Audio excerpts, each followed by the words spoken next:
There are two tunnels in Zion National Park. The longest tunnel is 1.1 miles.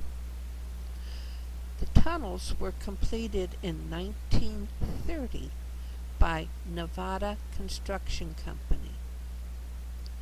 The galley windows served as windows through which rock debris from carving the tunnels could be pushed from the work area, as well as supplying much needed ventilation and lighting inside the tunnels.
Please take a second to comment, subscribe, ring the bell to get notices of new videos, and please give a thumbs up.